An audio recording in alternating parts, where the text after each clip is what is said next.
everyone, what's happening? I'm back. We're doing another review. We're going to be taking a look at the Shoretrooper. This is the recent new wave, and I'm lucky enough to be one of the firsts in the UK to get a hold of it.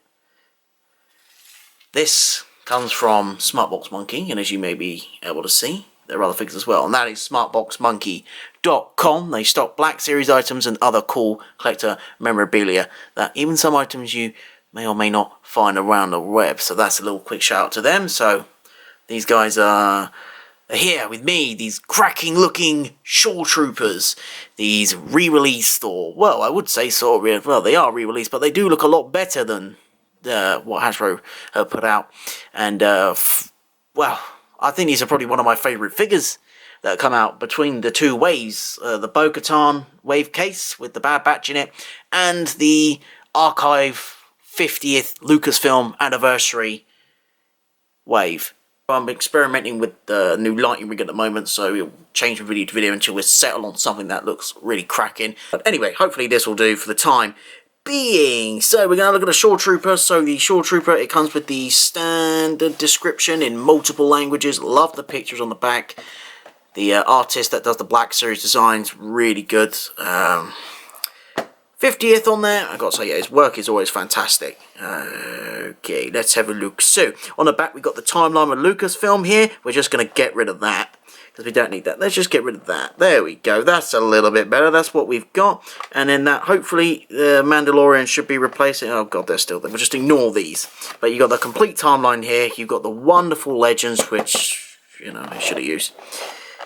But yeah, that's pretty much it. That's the back of the box. Information, picture, timeline, not them. And that's that.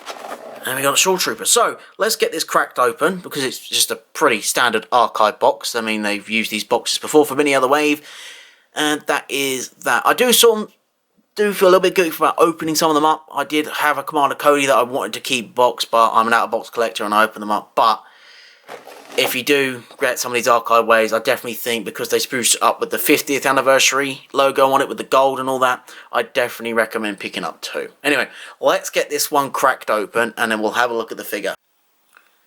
So we're going to have a look at the blaster, the E11 that they've got. It doesn't come with, well, they don't come with the EE2, which is the standard Shoretrooper rifle, but this the Shoretroopers come with the E11.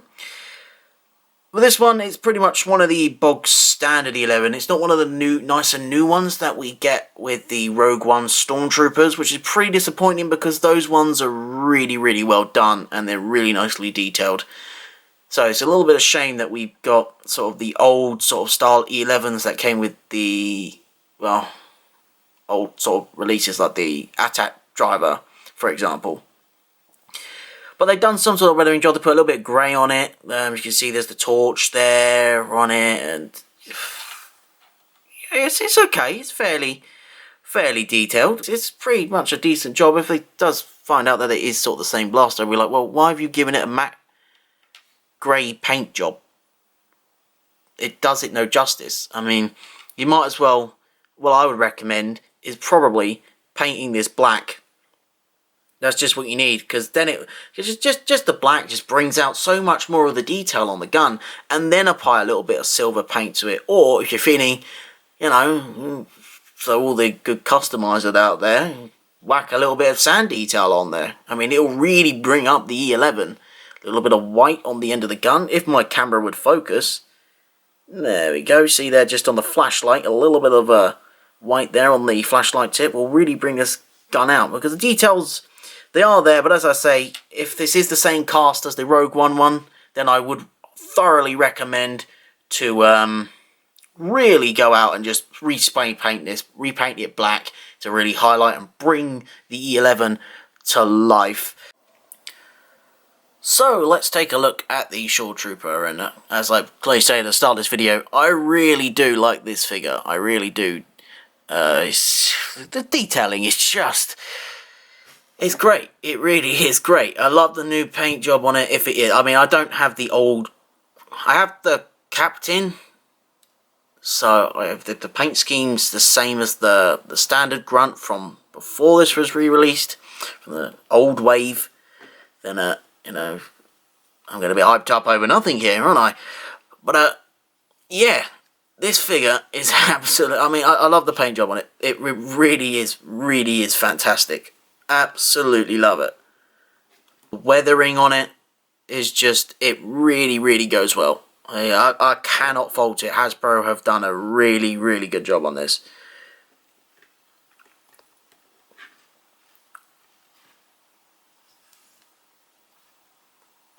You're breathtaking. But the good thing is, hopefully this figure ain't buggy. We have all the standard points of articulation. In the shoretrooper, we have the arm joints going out, in. Are the shoulder pads movable? No, they're all glued onto place. I love it when, obviously, they have the attachment up here on the shoulder pad, where it can sort of flap about. It really sort of adds the realism to it. Going down, so we got detail on the chest piece, as you can see. And then the ab plate, again, Hasbro done a cracking job here. They've even like sort of gone in and weathered it inside the detailing of the ab plate as well. So it's really no expense really spared. And then we got the ammo pouch. More weathering down here, down to obviously his trousers. And then onto his lower shin armor. Down here, again, the weathering continues really well. Really well on the weathering down there. Really well. And again, let's have a look at the articulation. I mean, once I get his gun in his hand, we can really go like out there and just go, right, let's see how well this figure can articulate at the moment. And then we just get down to the shoretrooper boots and just standard brown, really. But yeah, my main focus talking point for this figure would definitely be the paint job and the armor, because that's where I think Hasbro have definitely excelled on this. They've definitely done a great job. And then we just go to the back here. Obviously, we've got the red to symbolize that he's the grunt. Yes, your standard shoretrooper. You obviously got thermal detonator on the back, other pouches on his belt there. Back of the armor, the wrist gauntlet there. Nice detail in here. I've got to say, everything on here is weathered really well. It's not just a clean, standard light finish. It's a dark, dirty grey, nitty-gritty finish. And it's done well. Even if I can... Hopefully this will show up. If it does or doesn't. But on the helmet, there's even weathering on there. And it's just done so well. It's a gritty shoretrooper that's been by the seashore. And he's got sand pretty much everywhere. And sand gets everywhere. And, you know, if you know, you know. Anyway, we'll come around here. Nice white stripe on here. So you can tell that's been the last paint application because that does stand out. And again, it looks like they've either used like a wet weathering technique. Just to sort of like, they've dampened the paint down and then applied it on the figure. That's how I'm sort of getting the gist of it. They've sort of just applied it. It's just made it a little bit wet and then just gone in on it. That's my guess. Any figure customizers, let me know. Feel free to leave a little comment below to let us know the proper techniques that they use. I'm right. Well, hey, happy days. But I only know so much about figure customization. So let's get his figure with his gun in his hand, and let's see how well he can pose. But first off, let's see if he can stand up. The answer is absolutely yes, he can. But how well can he pose? That's the question. So the big question is, can they pose? Are they poseable? Well, minus the one on the left, which is the old one. Pretty much, yeah, they can. As you can see, I have one of them in a basically kneeling position, pretty much balanced on his knee guard pretty well. He's standing up well at the back, as you can see from the back trooper, but yeah, This trooper in the front's kneeling down. All is well. Just took a little bit just to balance him up. But yeah, he's balancing without blue tack. And as I said, the trooper over in the back, he is standing up no problem. They do have the same poseability as the Rogue One Stormtroopers, which is great. Now, the old ones, the one at the left, which is the captain at the moment, which you can see, this is the only one I have of the first gen way release, whatever you want to call it, the Shoretroopers, way back. They can sort of do a decent amount of pose with their guns and all that, but it's not fluid flexibility.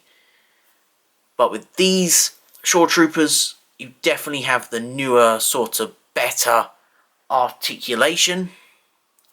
Whether it's same or not, I don't know, but it does feel a little bit different, because with the old gen sort of figures, there was always something that, you know, would stop them from posing that bit better, or just like how you wanted to, and you wanted to get them into that certain pose, you'd have to use blue tack, which I'm using on my captain at the moment, or squad leader, you want to call him, the man in charge. But yeah, these guys have great posability. They're great. The figures Hasbro are doing as of late, especially the troopers, they really are coming with great posability. I tried to do the one leg test, which I've done with my clones. The clone troopers can be posed just on one leg, and it's fantastic. It's absolutely great. But unfortunately, the Shore Troopers, I think it's probably because of their weight distribution to the figure with the armour is, that they can't do that. So you'll have to get a stand or a bit of blue tack just to help stand them up. But all in all, it's a great figure, and I really do recommend picking it up. As you know, as I've said already many times, the paint job on this figure is fantastic. We'll compare it to the old one. As you can see, the difference between both figures is, as I say, it's night and day. The old one, there it is on the left. The newer one is on the right. The posability, again, they're both great. They're both fair in my book. But obviously you can get much more of a better, more realistic and meaner pose from the newer ones on the right. Again, you don't need me to tell you. You can definitely tell which one of the details pop. The new paint application, the weathering, it's all gone so well. It's so well. It really makes it stand out for this figure on the right. I mean, the difference is night and day. If you've got this one on the left, if you're feeling adventurous, I'd thoroughly recommend to weather it up, get it repainted if you can, to match this one, because it's really great. If not, keep it how it is. I'm one of those that's fine. However, I'll keep it how it is, because I think it's totally fine. But the difference between both figures is pretty much night and day. But the most you'll get, you can see the difference is the paint application to the armor. Down the bottom here, I mean, obviously he's got his skirts. He's the squad leader. He's the man in charge. But as you can just immediately tell, you can see. You don't even need me to zoom in. You can see Hasbro's first job at a paint application for weathering was just a mud splat on his chest plate and on his helmet. But then, as you've seen from this figure on the right, I mean, come on guys, you know Hasbro this time have done a really good job, and they've gone all out on this Shore Trooper figure. The back of both troopers, and again, the difference is completely, you know, it's night and day again. I mean, the details just pop on this figure on the right compared to the left, where it's just a sort of like, basically it looks like it's just a standard sort of straight out of the box casting. Is like they got the plastic material, they molded it and done it in that, whereas these guys on the right look like they really have put an effort in, which is great. It's what you like to see, don't you? Is when you get your money's worth, and I definitely think you definitely will get your money's worth with this. So if you can, I thoroughly recommend buying both of these if you don't want to do the sort of the paint repaint. But if you are up for doing a repaint, get as many of these figures on the right as you can, because, well, you'll see once it's in your hands. Damn, you're going to be like, well, The difference is completely night and day. But again, they're both good in my books. Both happy with them. I love the Shore Trooper armor. Love the Shore Trooper design. I'm glad that they are still sticking around, whichever direction Star Wars is heading to at the moment. But I'm glad they resurfaced in Rogue One, because this has been one of the great trooper designs, and I think it's, you know, it works well in the Star Wars universe. It's one of those that fits. Happy that they're still about. Anyway, so that is basically the Shore Trooper review. Hope you guys enjoyed this. I think it wasn't too long. I mean, it's just a Shore Trooper, standard armor. Again, as I say, I recommend you going out and get this. I picked these up from smartboxmonkey.com. If you want, I'll leave a link to their website below, but these are selling fast. I just have to give a mention. They are the first to have them within the UK, so they will probably be sold out fast. So if there's some left, if you see them, they're still in stock, grab them. If not, keep an eye out, or other retailers will have them, like Star Action Figure, K-Pal Toys. They are two I also recommend as a collector. Both are great companies as well. Forbidden Planet is another one as well. Some of you will probably comment that, but again, they can be a little bit expensive on them. It's $5.99 each for delivery, so it could be a little bit pricey on them. But if you can go out to Forbidden Planet store and pick one of them up, I thoroughly recommend it. Americans, you guys know where you can get it. Entertainment Earth, Big Bag Toy Store, etc. All your local comic book stores, or you can try and wrestle in your Walmart to pick some of them up. So thank you guys so much for watching. I hope you enjoyed this video. I'll be back with more. As you can see, I've got loads more wave items I'm going to do. I've put some figures on the shelf that I'll be bringing down off the shelf, and we'll be reviewing here. I want to get a nice little more backdrop instead of just having figures. I want something a little bit more, not what everyone else has got, but more Imperial War style, if you know what I mean. Thank you guys so much for watching. Please hit that subscribe button. Stick around with me. I want to grow. I want to grow this channel. I want to really build a good Star Wars community here. So please follow along. If I don't see you next time, may Force be with you guys. Stay safe out there.